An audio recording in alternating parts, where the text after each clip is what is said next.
Salut à tous et bienvenue sur la chaîne. Je m'appelle Émile Garnier et ici, on parle de voitures sous tous les angles, entretien, astuces pratiques, fonctionnement des moteurs et bien plus encore. Si vous voulez mieux comprendre votre véhicule et éviter les erreurs coûteuses, vous êtes au bon endroit. Pensez à mettre un j'aime, à vous abonner à la chaîne et à regarder la vidéo jusqu'à la fin. Vous y trouverez des infos vraiment utiles. La façon la plus simple de comprendre que l'on est en présence d'une Jaguar XJ 8 cylindres de la série X308 et non de son ancêtre. 6 cylindres X300, 1994 à 1997, et de voir les clignotants ovales à l'avant et les feux blanc-rouge à l'arrière. En fait, il s'agit d'un nouveau lifting de la XJ40 datant de 1986, nettement amélioré et raffiné. Il n'est donc pas surprenant qu'elle se ressemble. Ce qui est intéressant, c'est que la nouvelle génération de X350 à première vue, la X350 semble légèrement différente, ne serait-ce qu'au niveau des pare-chocs et des optiques, bien que la carrosserie soit en fait entièrement nouvelle. Ce ne sont pas les seules bizarreries de la XJ, mais aujourd'hui, nous ne parlerons pas d'elle, mais de la dernière itération de la voiture de la deuxième génération conditionnelle. La carrosserie classique en acier a des proportions inhabituelles pour cette catégorie. Elle est plus basse que celle des BMW de troisième série de ces années-là, mais suffisamment large et longue. D'un point de vue stylistique et philosophique, la XJ est l'ancêtre des coupes à 4 portes modernes. Il existe traditionnellement une version à empattement long. La carrosserie, courte, habituelle mesure 5024 mm, et la longue, 5148 mm. Ces 12 cm de différence se retrouvent dans la partie arrière de la berline. La hauteur du modèle court à suspension sportive est de 1315 mm. À titre de comparaison, même la BMW M3 en carrosserie E46 est plus haute, soit 1372 mm. Le design de la carrosserie est archaïque dans la mesure où il n'était pas à la pointe du progrès même dans les années 80, lorsque la XJ40 a été commercialisée. Comparée aux carrosseries de la BMW E36 ou de la Mercedes-Benz W124, elle a l'air d'un invite d'une époque encore plus lointaine. Et même dans le contexte des nombreuses voitures de 1997, lorsque la X308 est sortie, elle ressemble à une antiquité sacrée, un amas d'amplificateurs, de patchs, de formes complexes d'éléments et beaucoup de soudure. Tout cela est assorti, d'une part, d'une bonne carrosserie et, d'autre part, d'une étanchéité et de possibilités d'entretien absolument inutiles. Les Britanniques ont probablement supposé que la voiture aurait un chauffeur personnel, un mécanicien et un garage, ou une remise à voiture, sèche et confortable. Ou qu'elle conduirait quelqu'un dans les sables des Émirats. On n'a certainement pas pensé à Moscou, humide et enneigé, ni au stationnement dans la cour. La disposition est classique, le moteur est situé longitudinalement à l'avant, la transmission se fait aux roues arrière. Les transmissions sont uniquement automatiques, ZF série 5 HP à 5 vitesses ou Mercedes 722.6 W5 à 580. Les suspensions avant et arrière sont à double triangulation.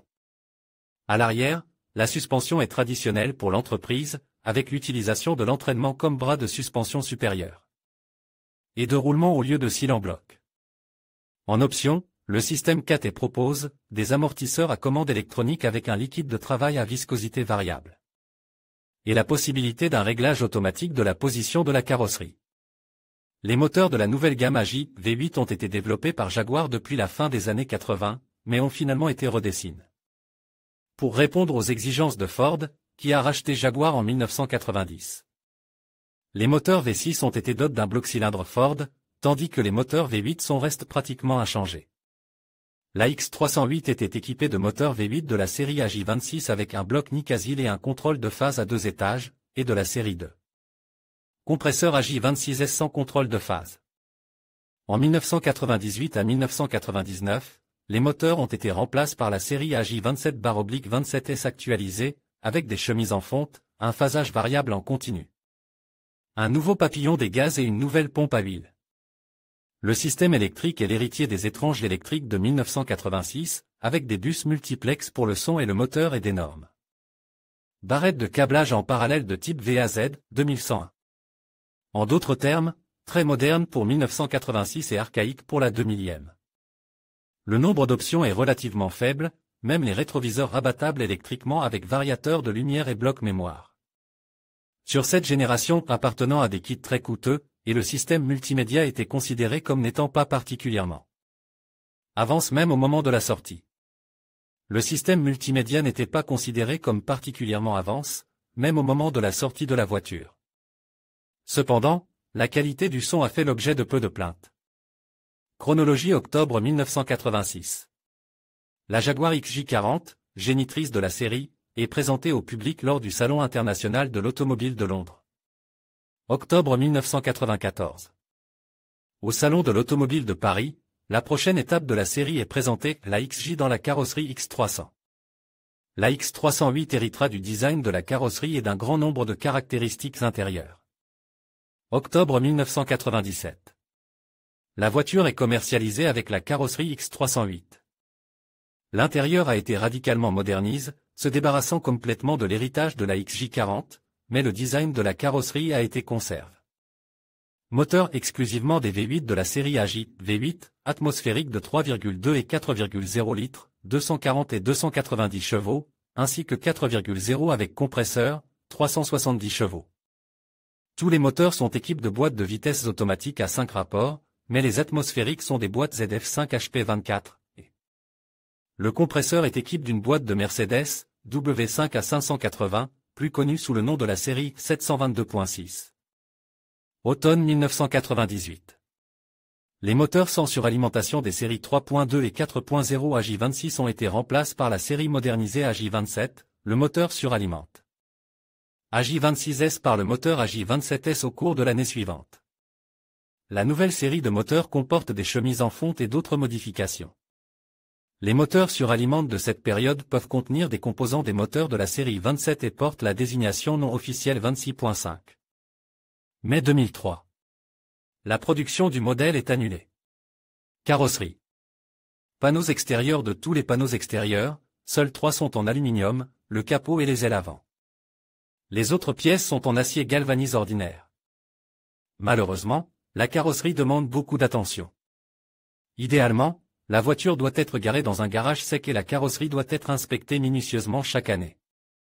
En général, ce n'est pas une option pour tous les jours, à moins d'être un milliardaire excentrique, et même dans ce cas, il est préférable de regarder les X350 avec une carrosserie en aluminium.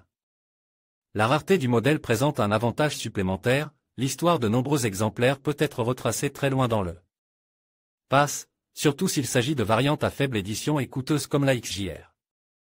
La plupart de la douzaine de voitures qui sont actuellement en vente portent des traces de réparation de carrosserie de qualité variable. Vous ne trouverez pas d'exemplaires parfaits parmi les copies à 1 million d'euros. Parmi les variantes les plus chères, on peut en trouver une excellente, la voiture est depuis longtemps devenue cultée et souvent utilisée avec amour par des amateurs fortune. Mais il est inutile de se plaindre d'une légère variation de couleur et encore moins d'une différence d'épaisseur de la peinture. Les voitures sont peintes avec une grande part de travail manuel, en particulier les versions onéreuses de Daimler et Vandenpla. Elles ont des revêtements multicouches et les méthodes habituelles d'évaluation instrumentale de la qualité de la carrosserie ne sont pas très applicables ici. N'oubliez pas les lampes UV et les filtres à lumière pour évaluer l'originalité du revêtement si vous êtes inquiet. Mieux encore, adressez-vous à des professionnels qui s'occupent de ces voitures en permanence. Lorsque vous vérifiez l'état de la carrosserie, inspectez les seuils, les arches et les portes pour voir s'il y a des réparations, des gonflements ou des écaillages. N'ayez pas la flemme de regarder dans les moindres recoins. Les endroits les plus problématiques sont assez typiques, les passages de roues, la jonction entre le seuil et le renfort par le bas. La tablette du seuil sous le joint de porte à l'arrière, à la jonction avec l'arceau arrière, la partie inférieure des portées. Le panneau arrière avec le couvercle du coffre. Le bord du toit avant n'est pratiquement pas en dommages, mais il est recommandé de vérifier l'ensemble du cadre du pare-brise, les gonflements sous les moulures et en particulier dans la partie inférieure au-dessus du bouclier moteur, ainsi que dans la zone du toit autour du toit ouvrant. En raison des particularités du soudage de la carrosserie, le toit ouvrant est un point sensible, le joint entre la baignoire et le toit gonfle sous l'élastique, et le problème ne peut être résolu avec un peu de sang. N'oublions pas non plus le cadre de la lunette arrière, par le bas, il rouille le long des joints, et il est possible d'apercevoir la corrosion à cet endroit. Depuis le coffre, on peut voir que la couture s'ouvre, à l'intérieur, à la jonction du montant arrière et de la paroi des sièges arrière. D'ailleurs, il n'y a pas de trappe dans la paroi pour le transport de grande longueur, et si vous devez emporter des skis, vous devrez chercher une autre voiture. L'usine connaissait manifestement le problème de la faiblesse des montants de toit. Si vous retirez la vitre, vous verrez que les joints sont traités avec quelque chose comme de l'étamage, mais après un quart de siècle. Cette technologie, avancée, perd du terrain et des fissures apparaissent dans le métal. L'un des problèmes les plus inhabituels concerne le bord avant de la porte, où est installée la butée d'ouverture. Le métal se fissure très bien à cet endroit. Le dessous, commençons par les bonnes choses. Les voitures d'usine ont une bonne couche d'anticorps sur le dessous, et les éléments de puissance sont en métal épais. Les coutures du compartiment moteur sont très bien couvertes et la face avant est généralement intacte de l'intérieur, même autour des radiateurs. Autrement, à l'exception d'exemples très bien conservés, il n'y a que du négatif dans ce domaine. Beaucoup dépendent de la qualité du stockage. Il existe encore de nombreuses voitures à vendre à partir desquelles vous pouvez étudier comment les Jaguars du XXe siècle ont été fabriquées et à quoi elles ressemblaient lorsqu'elles étaient neuves. En même temps, on peut se rendre compte des erreurs commises par les concepteurs. La première d'entre elles, curieusement, est la conception extrêmement malheureuse du haillon. Ces canalisations sont facilement obstruées et, pour un nettoyage complet, il est recommandé de démonter le pare-brise et le plafond. Tout le monde ne le fait pas, surtout à temps, ce qui a pour conséquence la présence d'eau dans l'habitacle. Compte tenu de la présence de double tôle dans la construction, et c'est là la deuxième erreur fatale, il semble difficile d'éliminer la corrosion provenant de l'intérieur. La zone située au pied du conducteur et sous les renforts transversaux du plancher sous le siège du conducteur est l'endroit où l'humidité s'accumule sous les tapis et où la corrosion commence tout d'abord à râper le métal. C'est le dessous de la carrosserie qui souffre le plus de notre climat, et les trous de passage ne sont pas rares. Le métal des longerons est épais, ce qui fait qu'ils sont les derniers à pourrir. Les planchers de la carrosserie sont faits d'un acier assez fin, à certains endroits, le métal est également double, avec des raidisseurs. Suite aux tentatives d'amélioration de la rigidité de la carrosserie lors de la modernisation. Il y a donc aussi de la corrosion interne, surtout à la jonction des planchers et du panneau du moteur, et les trous qui s'y trouvent sont une question de temps. Une épaisse couche d'anticorps à l'extérieur dans cette situation ne sert pas à grand-chose. En outre, l'anticorps commence à se décoller près des joints, et sa couche perd alors son étanchéité, de sorte qu'elle ne fait que masquer les processus qui se déroulent dans le métal et même les accélérer, en créant des cavités dans lesquelles l'eau s'infiltre. Même sur des exemplaires qui ne sont pas les plus négligés, il y a des trous dans le seuil extérieur de la partie avant, où il y a un problème avec l'arceau, et presque toujours il y a de la corrosion à la jonction du plancher et du seuil, parce que le joint n'est pas vraiment protégé. Les passages de roues ne sont pas mal couverts par la protection anti-corrosion, mais il y a au moins deux zones problématiques typiques dans les passages avant. Il s'agit de la partie du support supérieur, sur laquelle repose le châssis et qui se trouve derrière le ressort de suspension, et de la niche située derrière la roue, au-dessus de la partie avant du seuil. Le premier élément n'est pas couvert par un dispositif de blocage, ce qui crée des conditions propices à l'accumulation de saleté dans le joint, et la fixation infructueuse du dispositif de blocage entraîne l'accumulation de saleté dans la niche située derrière la roue. En outre, il y a beaucoup de câbles et quelques joints d'huile. Le long du longeron supérieur se trouve un faisceau de câbles fixes au métal par des clips. En général, si la voiture a été mal entretenue, il y a beaucoup d'endroits où la rouille peut se développer. Les problèmes sont moindres au niveau de l'arceau arrière, mais sur les voitures de la génération X300, la corrosion de la paroi avant et le pourrissement de la jonction de l'arceau intérieur et de l'aile sont déjà présents. Malgré la similitude des carrosseries, il peut y avoir des différences dans la qualité de fabrication, mais cette expérience doit être prise en compte. Il est désagréable de constater que certaines voitures présentent une corrosion du joint de la coupelle de suspension avant et du longeron avant supérieur, la zone couverte par l'aile étant pourrie.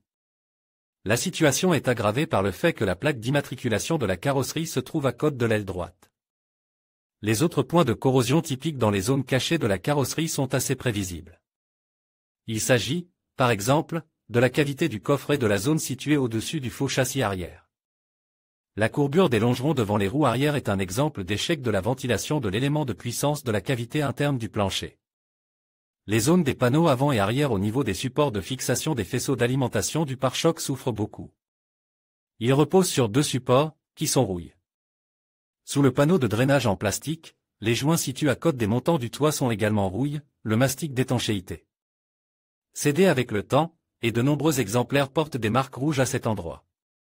Le faux châssis avant est rempli de mousse de l'intérieur et sa construction est complexe, de sorte qu'une dépressurisation entraîne rapidement sa destruction complète. Équipement de la carrosserie. La Jaguar XJR est une voiture spécifique en termes de construction. Presque tous les éléments sont démontés en pièces détachées, sauf que la disponibilité de nouvelles pièces est remise en question. Ce qui n'est pas un avantage. Il est probable qu'en Angleterre, pour ces voitures, on trouve de nombreux guides, joints, écrous à cache façonnés, goupilles et autres accessoires. Chez nous, en revanche, la disponibilité était limitée il y a encore une dizaine d'années, ce qui obligeait les propriétaires à rechercher des connaissances ou à se faire dépanner par des concessionnaires.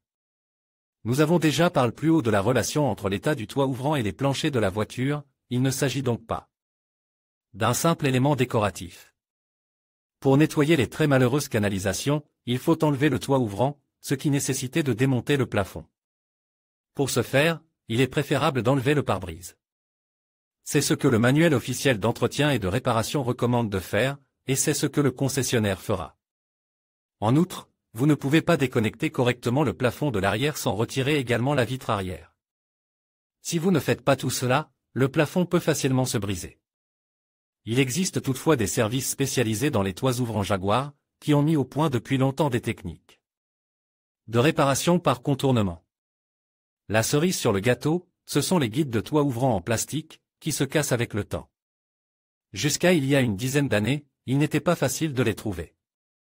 Aujourd'hui, quelqu'un les imprime sur une imprimante 3D, mais la qualité est encore loin d'être celle de l'usine. Le moteur d'entraînement de la trappe est faible, les brosses s'usent et la carte de contrôle fuit et s'aigrit à cause de l'eau qui pénétrait dans la trappe. Le caoutchouc d'étanchéité a disparu de la vente en 2014, après quoi il a été disponible sporadiquement. Cela n'a pas amélioré la fiabilité du fonctionnement du haillon. Curieusement, les mécanismes des portes, des serrures et des vitres ne font l'objet d'aucune plainte.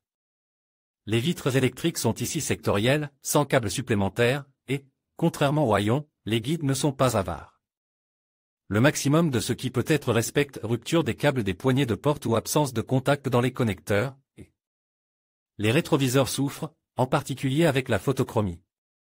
Les phares brûlent, mais ils sont relativement peu coûteux et toujours disponibles, et le démontage des lentilles ne pose aucun problème. La conception de type ouvert étant très pratique pour les réparations. La carrosserie comporte également de nombreux chromes étonnamment durables, mais les cocktails de sel peuvent parfois les endommager. Dit-elle prise originale prix de l'appareil non original prix de l'appareil non original de carrosserie phare avant au Xénon 204 765 non. Disponible par Brice 132 170 vendeur 7505 L avant 184 848 non disponible par Choc avant 267 794 non disponible capot 531 288. Non disponible intérieur. Il n'y a pas lieu de critiquer cet intérieur, il est royal dans tous les sens du terme. Même si le cuir du volant et de la poignée de la boîte automatique manque parfois de longévité.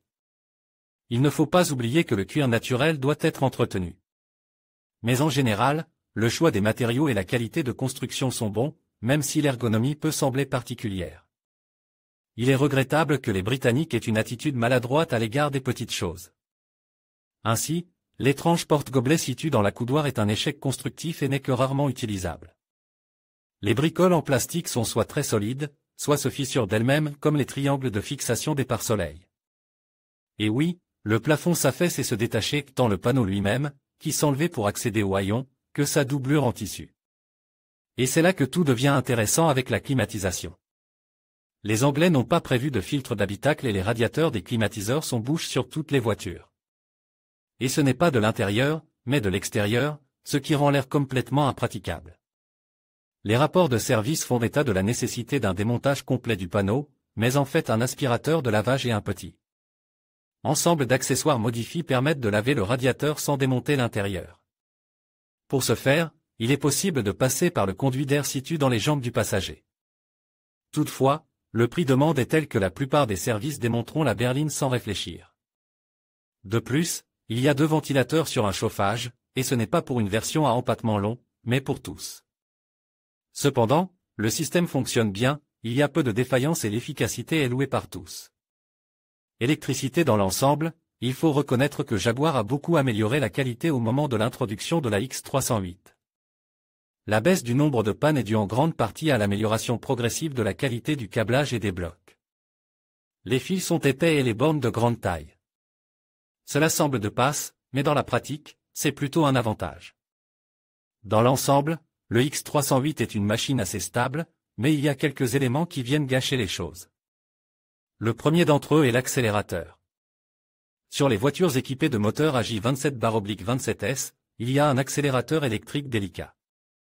Il ressemble à celui de la SAP 9A5, il fait semblant d'être mécanique, mais le câble n'ouvre pas directement le starter, il contrôle juste un potentiomètre. Ici, même le système de décollage de l'accélérateur est similaire à celui de la SAP. Tous les capteurs de position de la pédale et de l'amortisseur sont cachés à l'intérieur de la carrosserie et ne sont accessibles que dans une mesure limitée, et ils sont sujets à l'usure. L'axe du clapet et le moteur de l'actionneur lui-même sont également sujets à l'usure. Dès que les relevés des capteurs ne correspondent plus, le moteur passe en mode d'urgence avec une erreur. Il en va de même pour l'unité de contrôle, si elle pense que l'accélérateur se déplace brusquement d'une manière ou d'une autre. Elle passe en mode d'urgence. En général, il est facile de détecter un problème de ce type sur une Jaguar de 20 ans. Il est généralement traité en nettoyant les potentiomètres, il existe des liquides spéciaux, certains utilisent de l'alcool isopropylique anhydre. Les propriétaires Fortune achètent de nouveaux papillons, à partir de 1500 livres, aujourd'hui 180 000 roubles, ou les font restaurer. Il existe une usine spécialisée en Angleterre. Les ventilateurs du radiateur et du chauffage, la pompe du refroidisseur intermédiaire et la pompe à essence, qui ne sont pas très fiables, ne constituent pas un problème majeur pour un propriétaire normal. La voiture a une bonne défense contre les imbéciles, elle a de gros radiateurs, et même la puissante XJR peut rouler longtemps. Sans intercooler et avec un seul ventilateur intérieur. Mais si vous économisez trop, la Jaguar résistera. Ils économisent généralement de l'argent parce que nos prix pour les pièces détachées sont étrangement élevés, bien qu'en Europe il y ait toujours eu un choix de pièces non originales et de services pour la restauration et l'échange. Aujourd'hui, avec la disponibilité des pièces détachées, la situation s'est considérablement aggravée, mais il existe un stock ancien. Un stock d'occasion et un colcausage franc qui sont utiles. Ce qui est bien, c'est que tout est simple, que le câblage est réalisé sans complications inutiles et qu'il est de grande qualité. L'essentiel est d'écouter et de vérifier ce qui fonctionne encore dans la voiture et s'il est temps de penser à la remplacer. Toutefois, les Anglais se sont efforcés de rendre tous les éléments de leurs voitures aussi exclusifs que possible. Par exemple, les rouleaux de clés de contact sont propres à la marque, un peu plus gros que ceux de Ford. Il est parfois plus facile de demander à un serrurier d'en fabriquer un nouveau que de commander un rouleau d'usine, car les prix sont très élevés. Résultat intermédiaire, tout le monde ne pourra pas utiliser la XJ tous les jours. Et ce n'est pas seulement une question de coût d'utilisation, mais aussi de temps et d'approche. La voiture est charismatique, elle a un intérieur superbe, une bonne sonorité, et de nombreuses personnes sont séduites par elle. Mais si l'on veut utiliser cette Jaguar toute l'année à Moscou ou à Saint-Pétersbourg, la carrosserie nécessitera beaucoup d'attention. Et l'entretien n'est pas facile. En outre, ces voitures sont peu nombreuses, ce qui signifie qu'il n'y a qu'une poignée de spécialistes, et qu'ils demandent une rémunération élevée pour leur travail. En conclusion, la Jaguar XJ2 X308 se distingue par son allure élégante et sa carrosserie séduisante. Son toit ouvrant ajoute une touche de plaisir à la conduite, tandis que l'accélérateur délicat permet une expérience de conduite raffinée. L'intérieur, spacieux et bien conçu, offre un confort inégal. Pour ceux qui recherchent une berline alliant performance et luxe, la XJ2 X308 reste un choix incontournable, même avec un kilométrage élevé. Merci de nous avoir suivis dans cette exploration de ce modèle emblématique.